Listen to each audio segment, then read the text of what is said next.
Hello guys, शायद study classes में आपका स्वागत है। आज मैं बताना चाहता हूँ कि जैसे जो पुर्तगाली थे, जैसे वास्को डी गामा, अंग्रेज़ थे, ब्रिटिशर्स थे, तो वो सबसे पहले भारत में उस वक़्त क्यों आए? और देखिएगा तो उस वक़्त जैसे ब्रिटिश, डच हो गए, फ्रांसीसी हो गए, पुर्तगाली हो गए, अधिक से अधिक जो थे वो 1600 शताब्दी या 15वीं शताब्दी ईस्वी में बहुत सारे भारतीय महाद्वीप पर आए। इसके पीछे कारण क्या था? क्योंकि आपको पता होना चाहिए कि जो यूरोप वाला कंट्री हिस्सा है, तो यूरोप में जो इटली जो था, इटली उस वक़्त उस क्षेत्र में, पूर्वी यूरोप में व्यापार कर रहा था।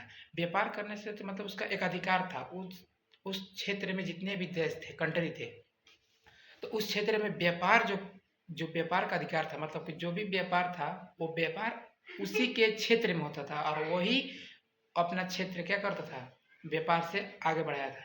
तो जो अदर कंट्री था, जैसे पुर्तगाली थे, ब्रिटिशर्स थे, डच थे, तो उन लोगों ने क्या किया कि इसके विरोध में आकर, इसको देखते हुए उन लोगों ने अपना कुछ बाजार, जैसे में उस वक्त बाजार का मतलब जो कमी था, उस बाजार को डेवलप किया।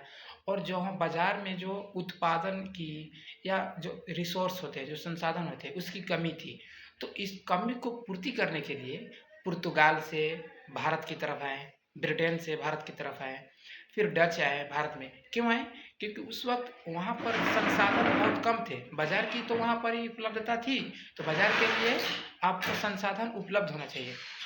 उस हिसाब से वो भारत की तरफ लौटे। और भारत में आपको पता होना चाहिए, कॉटन हो गया, चाय हो गया, मसाले हो गया, आपको पता होना चाहिए कि ये सब चीज़ें पुर्तगाली हो गए चाहे ब्रिटिशर्स हो गए, अधिक मात्रा में लेकर जाते थे भारत से। तो क्यों? क्योंकि वहाँ पर उनकी इस चीज़ की आवश्यकता थी। इस हिसाब से वो लोग भारत से क्या किए, व्यापार करके और अपने बाजार में संसाधन की उपलब्धता कराएं, जिससे क्या हुआ, वहाँ पर बाजार और संसाधन जब दोनों तरफ एक तरह से हुआ, तो वहाँ पर बड़े बड़े नगर, शहर का निर्माण हुआ।